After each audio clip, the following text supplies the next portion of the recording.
It's a crisis that will not abate quickly, because the natural history of opioid addiction is that a person has 5 to 20 years of near daily opioid use, punctuated by brief periods of abstinence. And so we have to get better at providing treatment. In particular, this has immediate opportunity for Philadelphia. Can I have the first slide, please?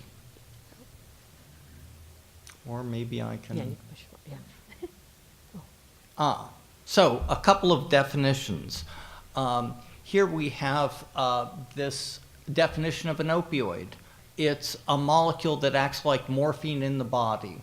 Morphine is the prototypical opioid compound. And an opioid receptor is one of several proteins to which morphine and other such compounds must bind to exert their effects.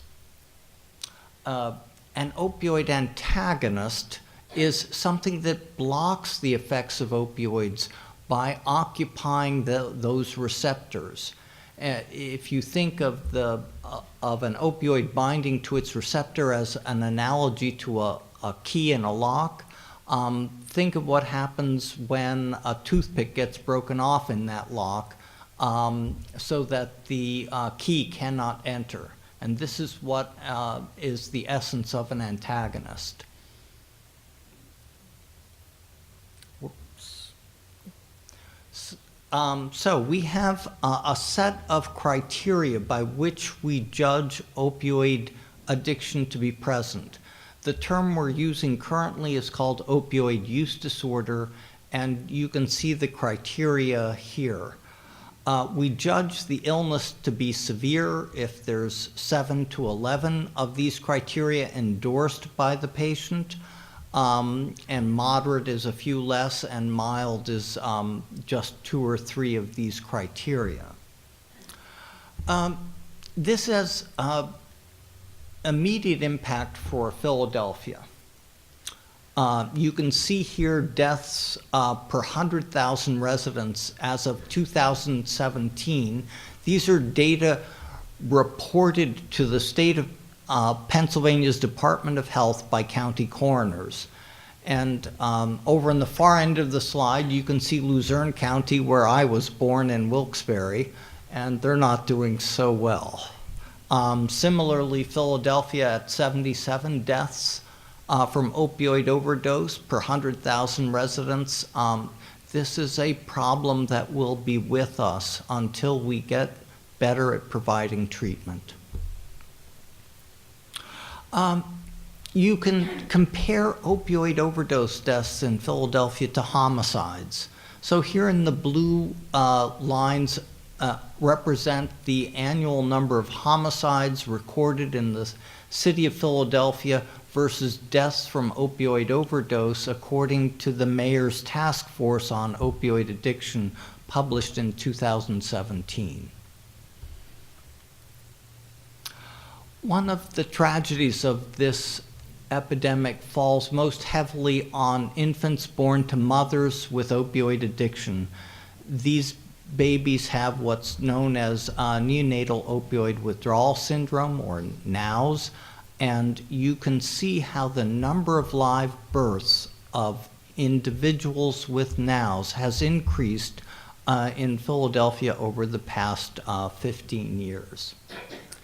So it's with this context then that I hope you will welcome Yasmin Hurd, professor of psychiatry and pharmacology and systems therapeutics from the Icahn School of Medicine at Mount Sinai in New York.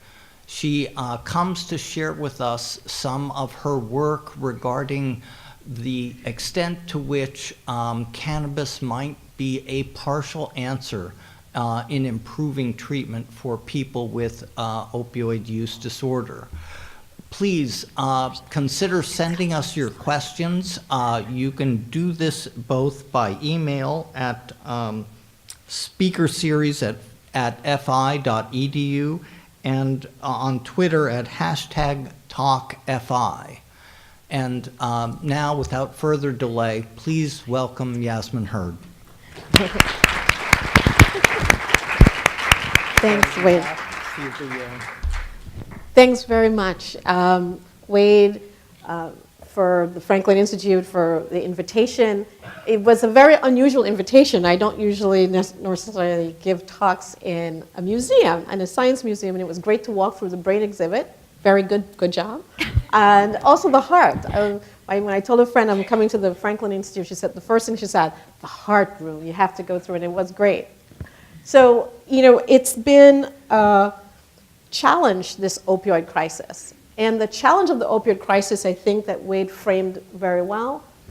The problem that we have is that over 120 people, if we look, you talked about Pennsylvania, if you look nationally, about 120 people die every day. I don't know anything else that we would not be up in arms in the street making an issue of this.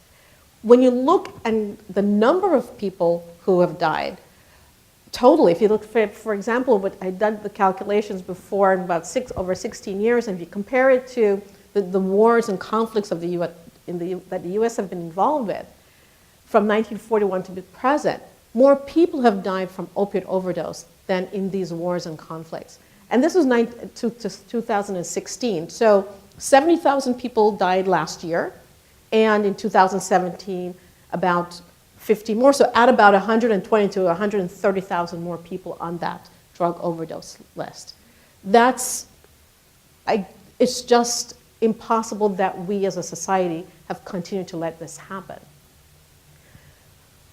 We also know that many of the people who are currently heroin abusers, they started off with opioid pain prescription medications.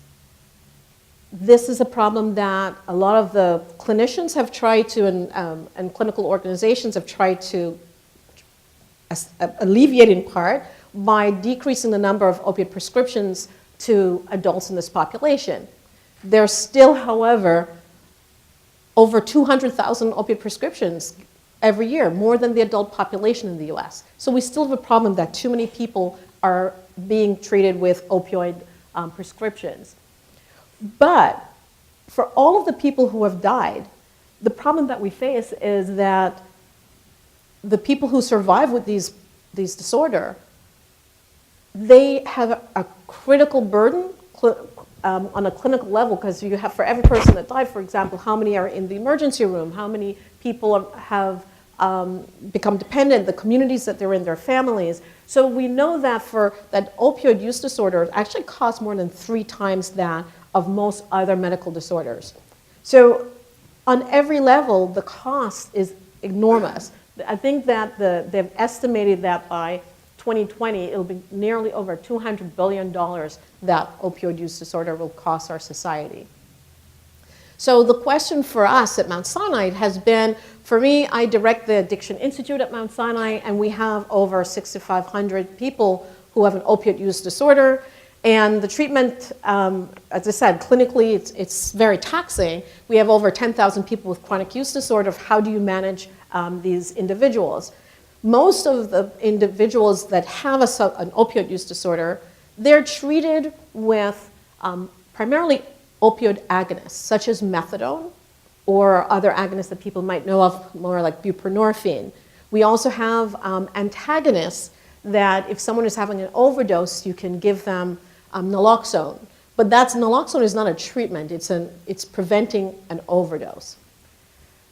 The issue that we also have behavioral treatments as well, but the problem is that even though we have these medications, and these medications are also an issue that will come up, I'll talk about in a little while, only about 20% of people actually who have an opioid use disorder even get treated in the US.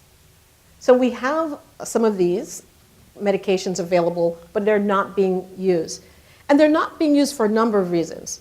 In our society, we still have a huge issue about the stigma of addiction.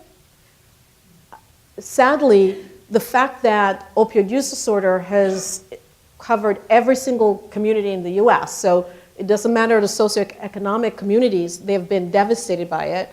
And that has raised the visibility of addiction so much so that parents, when their children have died, have dared to be open in newspapers and tell their families that they've died from an opiate use disorder. Bringing that out has been tremendous in helping to give light to this problem. But the stigma is great. The governmental regulation. Most of the treatments are opioid agonists, so they are scheduled. You have to, for example, watch someone take the opioid agonist. So that has a lot of burden clinically for the staff to look at people take their drug every day. And if the patients are very good, you can give them like a package to go for a week or so they don't have to come in every day. There are some medications now that they can have extended release of these opioids for a few weeks or months, but they're still opioids. So the question that we are all been trying to come up with is, methadone and Suboxone, the buprenorphine, they have helped millions of people, but just the fact that they're opioids themselves and the stigma that goes along with it, can we come up with something new? And so that's one of the medications. It's not the only thing that we are working on, but one of the medications is about alternative treatments is marijuana. And many people think that medical marijuana is the regular marijuana on the street. It's not. That is not medicine. For us, the cannabis plant contains many chemicals. There are over 100 cannabinoids and other chemicals called terpenes and that together make over 500 chemicals in this very complex plant. We know very little about most of the chemicals in the cannabis plant. We know a lot about THC that's been studied for many years because that is the cannabinoid that induces the high. That's why people smoke it recreationally. But a cannabinoid that's gained a lot of attention in recent years, perhaps too much attention, we'll talk about, is CBD, cannabidiol. Many people can't say cannabidiol, clinicians and scientists included, so we say CBD. And so we've been studying some of this, and one of the reasons that I started studying CBD was the fact that research had started to see that we already knew that THC absolutely induces, like I said, reward and so on, but it exacerbates psychosis in many people, even if you're not at risk. And people had started to see that CBD actually blunted that. It decreased the psychosis. So we wanted to look at we knew that THC impacted heroin self-administration behavior from our animal models. When you give an animal THC and later on study them that they can control their own intake of heroin, these animals will increase their self-administration of heroin just by being exposed to THC earlier. We wanted to look at another cannabinoid and we said, okay, look at CBD. And we were surprised because CBD actually did a very different thing to what we saw with THC. It actually decreased heroin-seeking behavior in our rats. And basically, when animals press a lever for heroin, they get a light in the environment. And after a while, the light is associated, they put the light associated with getting heroin. And if you just show them the light, they start pressing away, wanting to get heroin. And CBD reduces that, and that's a model of drug-seeking behavior. The one thing that was also interesting about CBD was that even after the last administration of CBD, and you would expose the animal to the environment they got the drug in, it still had an effect, even though it was not in the animal's body anymore. So the thing is, CBD has become this big, really interesting cannabinoid on many levels scientifically, but we actually still don't know the mechanism of action. It has a diverse actions. It doesn't work at the cannabinoid receptor where THC binds to produce its effects. CBD has very weak binding at that receptor. So there are many other places that it works. For us, the question was, why is it working for heroin? And we know from a number of the studies that we do, so we studied people who have died from heroin overdose because it has this high mortality. So we do a lot of molecular studies on the brains of those people. And one of the things that's clear, we know of a number of transmitter systems that are really important for addiction. Dopamine, many people, no matter who you ask, people understand that dopamine is a transmitter for reward.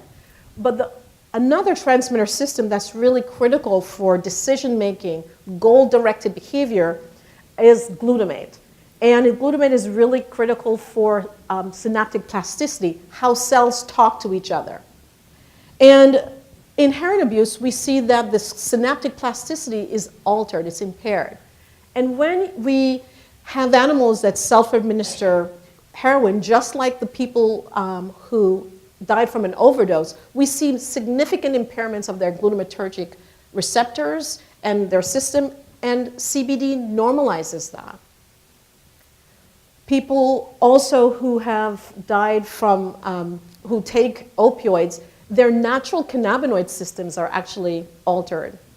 The same thing for our rats. So when their cannabinoid receptor gets, for example, here is elevated, and again, CBD normalizes that. So it normalizes heroin-related changes that we see in relation to heroin. But that was in a rat. So even though we don't know the mechanism of action really of CBD, and we're doing a lot of research, and many other groups around the world are trying to figure out CBD, my thing was, this is in a rat, can it work in a human? For people who don't know the clinical research or research in general, you come up with the idea. If you're working on a drug that's not approved for any medical indication, obviously you have to get FDA approval. You have to go through your ethics committee in your university. You hope you can get some money so you can write an NIH grant. All of this is taking many years, right? So it's clicking away. And you hope you can get a company to give you the medication to give to people. And I begged a company, this particular company was GW Pharmaceutical, but after a few years, we were able to start the study. So, you may have an idea, you see this, but it takes a while to get all of these in play. And because of what we had seen in our rats, that it was the aspect of drug seeking, which is drug craving, we decided to focus on that in the studies that we did first in our humans studies, because most of people with substance use disorder, the environmental cues, the stress, the drug, if you get a lapse and you take the drug, those are the things that produces the craving and the relapse. So we did the same thing in our human subjects. We did a pilot. Well, first we made sure that CBD was safe in our patients. You do drug-drug interaction studies. And then we showed people cues and looked at their craving. I can show you one thing that was really interesting. When you show people a cue of a heroin cue as compared to like neutral cues like flowers or something, people who are abstinent, people with heroin use disorders who are abstinent from heroin, they crave very much. And CBD, just like in our animals, decrease that. One thing we didn't study in our rats at that time was anxiety. When you show people these cues, these people with, again, the heroin use subjects, they had increased anxiety, and CBD decreased that. Just like the animals, when we brought people back in a week later, when CBD is not in their system, it was still decreasing their craving. So we have replicated this study. I'm showing you the pilot. We've did it again in a bigger cohort and even see effects on their physiological levels that when you show people these cues, their heart rate goes up, their stress hormones in their body, the cortisol levels go up, and CBD reduces that. So we know that CBD and THC have different effects. They're not the same cannabinoids. It's not marijuana. They're not the same. So CBD, we never really see any effects. I shouldn't say really. No one has seen effects on reward. It's not rewarding at all. The FDA has forced many groups, that National Institute of Drug Abuse, to carry out a lot of experiments proving that CBD is not addictive, non-rewarding. No studies replicate that shown that. THC obviously is rewarding. It induces the intoxication. Anxiety is a huge thing. CBD, we know, decreases anxiety. Many people who have a cannabis use disorder or who smoke cannabis even periodically, they will tell you, oh, they're smoking marijuana because it decreases their anxiety. That's actually not true. THC, especially as the doses increases your anxiety. It's low-dose THC that decreases anxiety. Importantly, one of the things that we were, I think, from developing a medication, side effects are an important part of that. And very high doses of CBD, we have used, others have used, and we see minimal side effects. The side effects that you see are, for example, diarrhea, and very few people, if you get very high doses, you might get drowsiness, and some people even use that for people who have sleep disorders or trying to use CBD for that. THC, on the other hand, comes with a lot of side effects from the short-term memory deficit, the impaired judgment, the tachycardia, the sedation, and the withdrawal symptoms that you have when you're taking long-term THC. So for me, it's not medical marijuana. It's actually medical cannabidiol. That is what I think people, try to put them together. If you're going to make a medication, you have to make a medication. So you need research to be done. So I think it holds promise, especially for craving and anxiety when it comes to opioid use disorders. There are other indications for other disorders. But we still don't know what's the effective dose, the treatment regimen. So there's a lot of research that still needs to be done. So when people say that this can just cure opioid use disorder right now, we're still too early in that pipeline to make that kind of definitive answers. We also don't know, perhaps there may be specific periods of the substance use disorder, especially during the, trying to keep people from abstinent as much as possible, that CBD might be best for. But even the formulations, the delivery systems, most cannabinoids that you take, but orally, they're going to be broken down by your gut. So only very limited percentage gets into your system, like only about 5%. So is an oral solution the best way to take CBD or a capsule? No. So these are things, as I said, we still have to develop and run more clinical trials. But during that time, it's been crazy for me. I started looking at CBD about 10 years ago. No one wanted to even talk to me about CBD. They thought it was like, silly. And now, oh my God, you have coffee. You have, the water. You even have poppers, hamburgers. You now have also the skin creams. It's crazy, and even for dogs. So CBD has exploded, even though we don't know why it works. Perhaps in your ice cream it may be great, but from a medicinal purpose, there is still, as I said, a lot of research that needs to be done. But one, to understand the impact on the brain, and two, does it indeed treat your craving, treat anxiety for opiate use disorder? Thank you.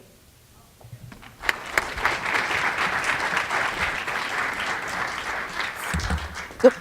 Thank you. Thank you so much, Yasmin. There's so much in there to dig into, and I think one of the interesting places that I want to start this discussion is actually to get into a little bit about how you stumbled across this connection between cannabis and opioid addiction. Can you tell us a little bit how you got started on this journey? So my journey, today people who are pro-marijuana love me, but they actually started off hating me because my journey started off looking at the potential gateway effects of cannabis. And for that, we were doing animal studies with THC, looking at it from adolescent exposure or prenatal exposure and seeing whether it impacted the adult brain and the adult behavior. And often we saw that, in fact, it did sensitize the brain in some way, that those animals self-administered more heroin. And as I mentioned, at one point, we always, in our papers and in our grants, we would write that we're studying cannabis. And but we're really not studying cannabis. We're actually studying THC. So if you're going to study cannabis, at least said to my group, let's at least study another cannabinoid. And because CBD was the second most high ratio cannabinoid in the cannabis plant, we said, let's at least study CBD. CBD actually is no longer at a high ratio at all in the marijuana on the streets today, and the THC concentrations have gone up. So that's how we started. And I actually did not expect the results that we had. I just thought it was going to either have not a similar effect as THC, but at least it would potentiate heroin or have no effect. We never expected it to go down this journey. In fact, now promoting research to be done on medical cannabinoids for treating opioid use disorder. So science works in some surprising ways sometimes. Absolutely, and you have to always be open, to me, about let the results be the results, and you can have your hypothesis, and as a scientist, you have to be willing to say, I was wrong. Before we move on to a couple of other questions, and I would invite all of you to send us your questions as well, either at speakerseries@fi.edu or tweet at us with #TalkFI. You mentioned you were exploring the idea of cannabis as a gateway. Can you explain what that means? So there's been this hypothesis for many years, and I think people have misunderstood it in part, that when you look at people who have opioid use disorder or cocaine use disorders, that often they started with marijuana. They also, many of them experimented with alcohol also before. So many people would say that it's marijuana that's causing the people to become a heroin addict or a cocaine addict. And that's not true. I mean, many people will use marijuana who don't go on to develop a substance use problem later in life. But the data are clear on a population base that many people with a substance use disorder as adults, they did start as teens with marijuana and other drugs. So we wanted to just look at, is there neurobiological evidence? And so to prove that there may be an impact of THC on the brain, the developing brain that's much more vulnerable than the adult brain, that could cause this interaction that you could see that such individuals would say, take more heroin. And like I said, our data showed that there was a potential gateway effect. It turns out to be much more complicated than that, but that definitely the early exposure to THC, it's not benign, and it does change the neurodevelopment. We have seen in the prefrontal cortex, the prefrontal cortex is the part of your brain that develops the latest, and until you're about mid-20s, important for decision making, judgment, and so on. And we have shown that THC exposure during adolescence changed the complexity of the cells in the prefrontal cortex, and it changes the synaptic plasticity again in terms of how cells talk with each other. So changing the shape of your cells just by adolescent exposure to THC, to me, is very profound. But does it mean that everybody will become a heroin addict when they get older? No. So you mentioned some of these changes that are happening in the adolescent brain, where these connections are forming, unused connections are dying off. It's really a time of very dynamic change. So we know that also this particular element of change is also what makes adolescents particularly susceptible to addiction. So when we think about how this interaction of CBD and opioids are happening in the brain, are there particular considerations we should be thinking about when it gets to adolescence? We don't know why the adolescent brain is so much more vulnerable to not only THC, other drugs. Other research has shown that if the exposure to drugs during adolescence makes them much more sensitive to become addicted to that drug, even as compared to if you give the same drug to the adult. We know, as you said, it's a time of dynamic changes in the brain, and whether or not CBD during this dynamic period will also have a negative impact, no one has really studied it in detail to know.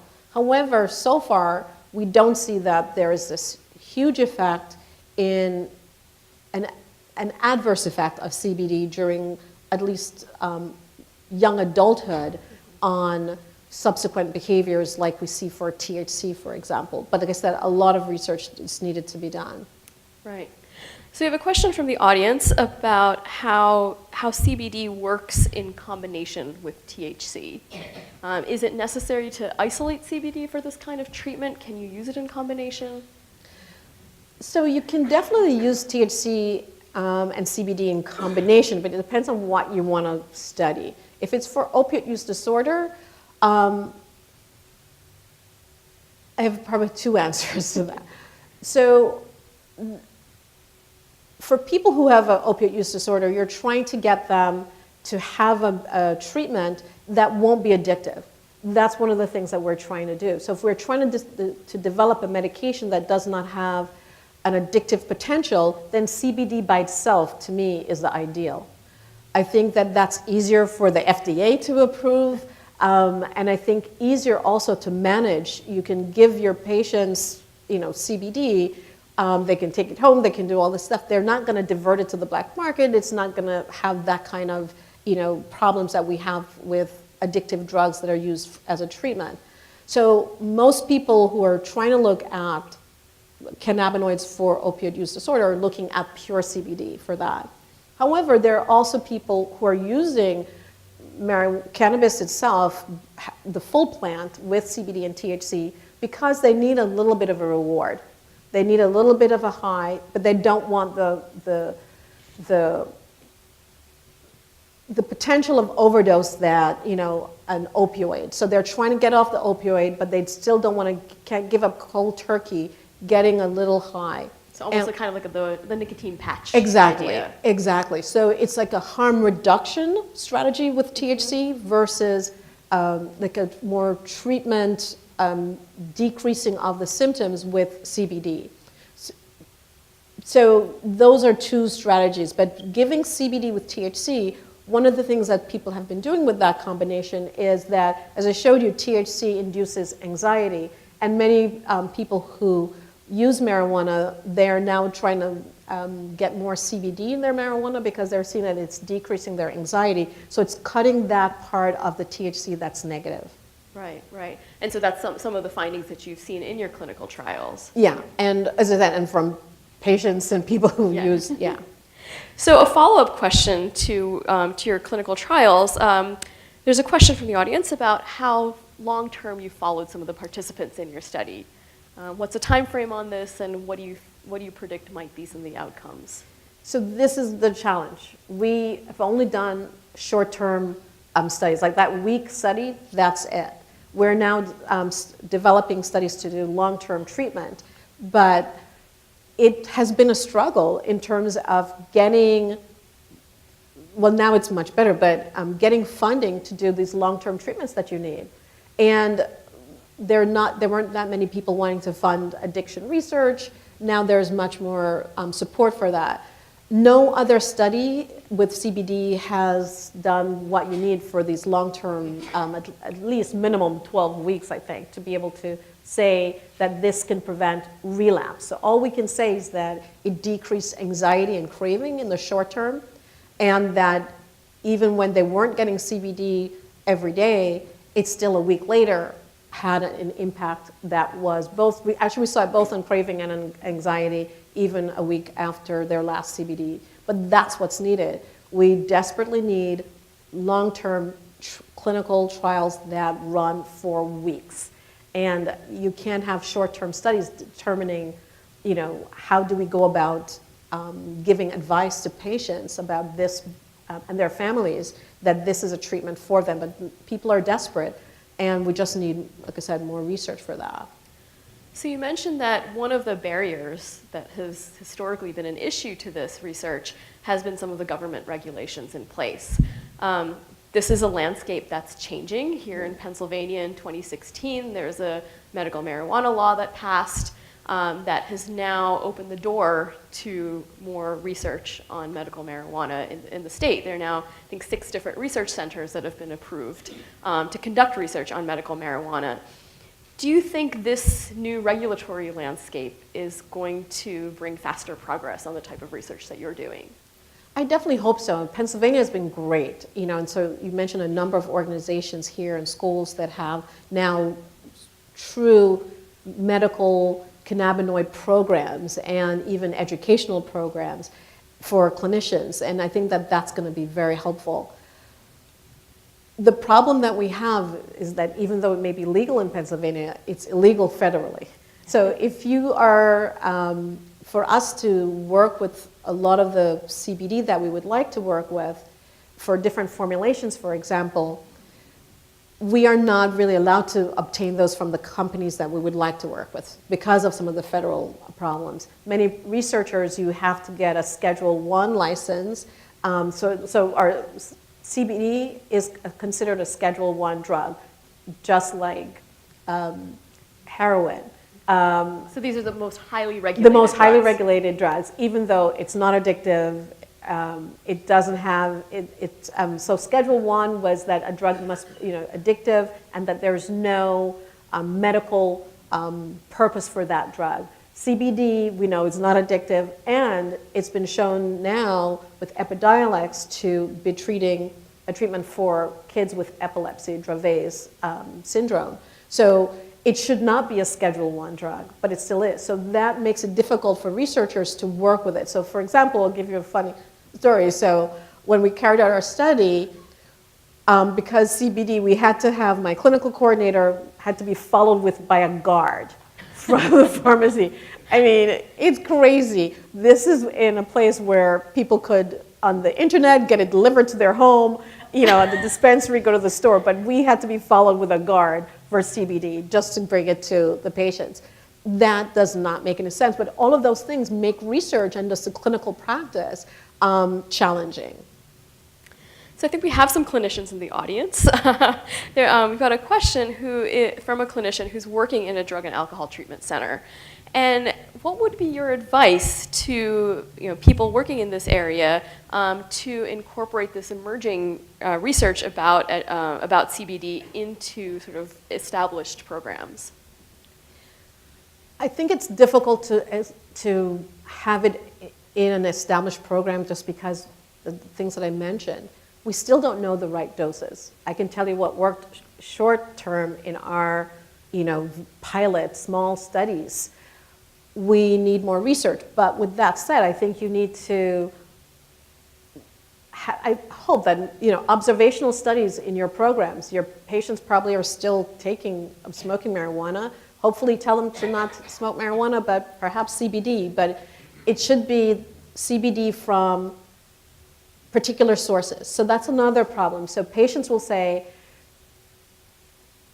tell us where we should get this particular drug. And it's difficult, you can't really tell that to people because you don't know which dispensaries or on the internet what CBD from what companies may be good or bad. They did a study, a few studies now, where they've shown that CBD people are buying may not even have CBD at all in it. It has lead and pesticides. So you have to be really careful about which companies that you're purchasing your CBD from. So I understand the clinicians, it's challenging because your patients, you want to help them, and some of them are already using the product. I think that the most you can do is to tell them to keep good notes on how people are doing, and we hope that the more research that can be done, we can get an answer soon. And this is the whole thing that I don't understand, that when you have a crisis, when you have an epidemic, when you've had over 500,000 people dead, that we don't have a system, just like we have for when the influenza comes.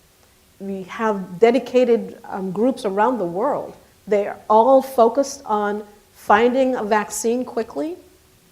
We haven't done that with opiate use disorder. Why not have a number of groups, you give them the CBD, and we run clinical trials very quickly. It can be done. I don't understand why that's not a normal practice, just because it's a substance use disorder, why people are dying, and not from influenza, it's not done. So that is a huge thing for me. It feels like it should be the next moonshot, really. It's absolutely should be the next moonshot. That makes no sense. It's like 700,000 people have died. I do not get that. Some of the statistics that you and Wade both showed, I mean, it's staggering. Yeah. On the same idea of how this might find its way into clinical practice, you also mentioned that only 20% of patients are actually getting opioid treatments. So as you're thinking about developing this new approach, there's a question about how do we increase that penetration of treatment, especially when you're talking about CBD without THC. Actually, most patients will take CBD over trying to take another opioid. So this is the thing. There is, I think, myths and improper information out there that opioid agonist kills.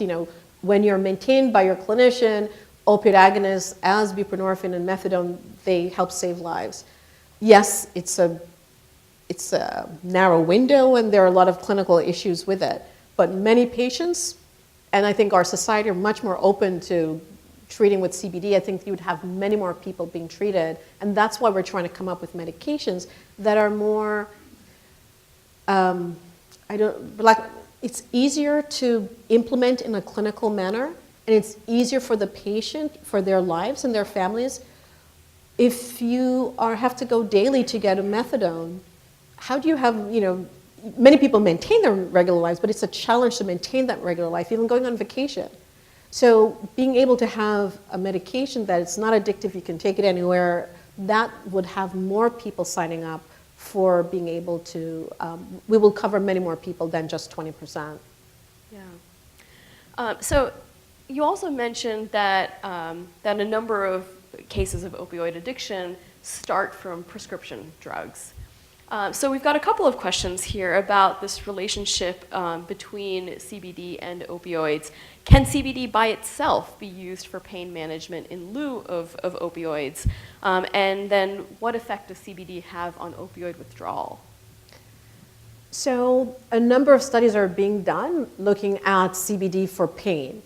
The studies that people say that CBD has been beneficial for pain, they have not been CBD alone. They have been with THC. So we think that there needs to be a little THC with the CBD for treating pain. And pain is a huge, big umbrella. There are many different types of pain. And CBD definitely has inflammatory, it benefits inflammatory types of pain. So there are a lot of studies now being done with CBD and pain. So there's nothing definitive that, at least a lot of the data that I see is not definitive as yet, but the research is being done with and without THC for certain types of pain. For opioid withdrawal, that's where I think, CBD has a lot of potential. The anxiety, because some of even the physiological effects that are seen, animal models at least have shown that they alleviate those. So there's a lot of potential that perhaps CBD might be not just only for the anxiety, but even for that during that time of the acute withdrawal as well. So just to follow up on that question, that what's the dosage of this? Is this the kind of dose that you could get from an average, some of those marijuana products that you talked about, or is it a much higher level? What are we looking at here? It's not the one in the water, sorry. You have to get a little higher concentration. I don't know, I'm a little bit tentative to give a dose in a public. We don't need to be specific. Right, order of magnitude. But people are trying from 50 milligrams. Our highest dose was like 800 milligrams. You don't need that. That's, we just did that to cover being at that very high end. The thing to realize, and I mentioned a little bit, when you're taking all of these orally, most of it is going to get degraded in your gut, so you're not going to get most of it in. So if you're, drinking a soda, that's not going to treat your opioid use disorder. So not that easy. No, or the hamburger. So you need something a little bit higher. But I think that the studies being done. But like I said, I don't, sometimes people want doses, and in a public setting, I think that's, Sure. yeah. Yeah, we don't need to get into clinical advice here. Yeah, exactly. So an interesting question here is the relationship between the pharmaceutical industry and opioid availability. There's as we're learning more and more about the history of the opioids, it's clear that there's a significant pharmaceutical role in pushing these out and increasing their popularity. What do you think, so given that this is, as our visitor puts it, a cash cow for the pharmaceutical industry, what do you think is the likelihood that the industry would be supportive of an alternative like CBD?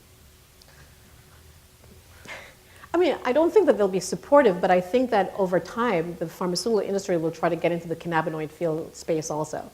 I think people go where money is. And the fact that we're having hamburgers and water, I think everybody's going to go in that way. I do want people to know opioids play an important role clinically. It's not that opioids are bad. If I have a nail in my hand, I want morphine. THC is not going to do it. So its acute use is completely fine. The problem was that they pushed for chronic use. You don't need to take an opioid more than a week. If you're, and obviously it depends on the type of pain and so on again. There's also a role, and this is also being studied, with the cannabinoids, co-treatment with opioids, as you talked about for pain, so even medications that would have both CBD and an opioid in it. And that as you're decreasing the amount of the opioid that you would have acutely, you're at the same time increasing the CBD. So that for the chronic use, but CBD is not going to be for your acute pain, but it's just that the opioids weren't the problem. It was the fact that they said that you needed to have it practically lifelong. You could be on it for months, and if you go get your teeth out, they would give you this big bottle of oxycodone, which was not necessary, and that was what the problem. And there was also some underestimation of the addictive nature of Absolutely. some of the Yeah, and that comes back to aspects of stigma. So it was just like those people are the ones who get addicted. The nice people can't get addicted to opioids. So they thought that there was this addiction personality, and it's you didn't have that addiction personality because you had your job, you were making a certain, you belonged to a certain socioeconomic group. And opioids they don't discriminate. They are very powerful, and they will make anyone addicted, especially when given at the high potent opioids and for a long time. So even if you didn't have a genetic vulnerability, definitely there are people who have a genetic vulnerability to the rewarding effects of opioids. They were so powerful so that they took everybody into this addiction. Right. So I think that's a good connection to another question that we have, which is looking at the demographics of people who have been affected. And what we're seeing now is that it's really across the whole spectrum. But historically, has the demographics of the populations who have been susceptible to heroin addiction versus this broader population that is now affected through prescription drugs, do you perceive that has affected the ability to attract research and research funding to this problem? Absolutely. I do think that, as I said, the stigma of addiction is that, it's people with weak morals, it's the people who come from a certain community, and not realizing, and I think, like I said, the opioid epidemic, we've had opioid epidemics in the past, and it was like inner city, communities. When people came back from the war in Vietnam, there was, epidemics in part as well. But this time, it changed. And when the demographics changed, it was the first time that people realized anyone could become addicted. And it's brought out now more research, more, like I said, light to this problem. And you can't treat a disease if if the people who have the disorder feel that they have to hide, even the clinicians, I mean, I am like humbled by our staff and the staff in many of the addiction programs around the country who work with tough patients who have a disorder that they are penalized. And even the staff gets that stigma that, oh, you're working with those people, and they do that every day in helping them. They're amazing. And they don't make the highest money, salaries, and they are really committed because they understand that no one went into this wanting to become, and someone said, Doc, I never wake up every day and want to be an addict. This is not me. That's not the life that I thought I was going to have. And I think that's such an important point to remember is the people behind the numbers that we see. And it's really interesting to see where helping everybody understand the science of what's happening in our brains can help bring some objectivity to some of those social stigmas. Absolutely. I mean, I never thought I would be working with drugs abuse, especially marijuana. So my friends always tease me because I've never smoked marijuana, and they're like, Yasmin, you gotta and I was born in and it's like, I was born in Jamaica, and they're like, so the stereotypes don't necessarily work, so it's funny that now I'm like, oh, promoting CBD, it's like, but you never know. So another question from the audience here is that Pennsylvania is relatively new to the medical marijuana field. There are other states who have done this, who've passed laws, earlier. Do you see any differences in rates of opioid use in these other states where medical marijuana has been legalized? So the initial data show, that those states that had legalized marijuana, you saw a decrease in opioid use in a number of ways. In some of the fatalities, some of the number of prescription opioids, but we don't know the reason why. So you need, more years to see, is it really due to the fact that, there was a legalization of marijuana in those states? And because there are a lot of complicated interactions with that particular question. Overall, in New York State, I can say, the number of opioid prescription has decreased when they had legalized marijuana. So it mirrored other states, but as I said, there's still a lot that we don't know why, if it's really a one-to-one causal link. Right. And so when we're thinking about how the regulations are changing around this, is there a role for the public to play? I think we're all motivated to help you advance your research. What can we do? Okay. The public has played a really important role, even though ironically now is a problem. So all of this legalization was pushed by the public without, unfortunately, any science behind it. So many people thought that marijuana is not a problem, why, it's safe, alcohol is legal, so why not legalize marijuana? For me, I do have a problem still, like I said, the developing brain. We see a lot of problems with teens, and this is the thing that I still think that we're a little naive that marijuana is this great thing. Because it's legalized, though, we're now able to show that we're talking about it for the first time. So because the public brought it up to this, and we've voted on it, and it's made a big difference in now the NIH, the FDA, everybody's now paying much more attention to politicians, thanks to all the people, they always want to get voted and they want to be popular, and so if their constituents want this legalized, then even they are now on board. But I do think that we also run the problem where like CBD is a cure for everything. That's absurd.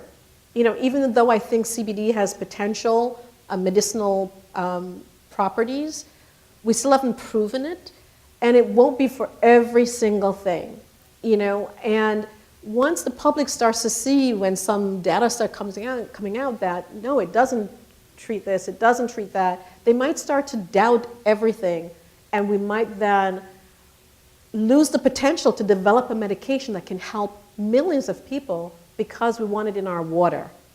So I'm just, I'm a little bit torn about making something that could have value to be so, just, I don't know what the right word is, but it's a problem that we have it as a fad now. This could be medicine. No, I think you're speaking very much to an answer to a question that someone else asked, is that, are some of these products just marketing scams? And if they are, then, what is the long-term impact on more valid uses Exactly. of this compound? And so, how do you also help people understand that marijuana is this complex, plant that has these multiple, compounds in it, and different compounds have different impacts? This is actually a complicated science story to try and communicate. Well, you're helping me by inviting me here, so thank you. So this is part, I think the more that the public can be educated, the more knowledge that public have, I'm hoping that that's exactly it, that they'll understand that marijuana on the street is not medical marijuana. We will never, on a medical way, we'll never promote smoking a joint as a medicine. You need to know, if you're going to take medicine, the dose, how often you should take it. All of that needs to be really well characterized, and that's what we want to do with CBD and perhaps other cannabinoids, including THC for specific symptoms, specific indications, but it's not going to be recreational. So there's also this cultural shift that Exactly. needs to happen in the way that we as a society think about marijuana. Exactly. So looking forward, what do you think is the next steps in the research that you're doing, and are there other alternative treatments that are being proposed for opioid addiction? I think it's an exciting time because NIH is pushing for scientists to now think differently, and many researchers are coming up with multiple different targets in the brain for treating opioid use disorder, including us. We can talk about, I won't go geeky, but epigenetics and the changes that we see in the spines and so on of neurons, and how we can normalize some of that. So I think it's an exciting time. We have now, the NIH has been given more money to try to address the opioid epidemic, so that means more people in the space. Do I like competition? No. But having more researchers study CBD, study other cannabinoids in the plant, we will see whether or not our results are replicated or not. That's what we need. We need more science. And it's not only cannabinoids. There are other herbal medicines that are now coming back to light.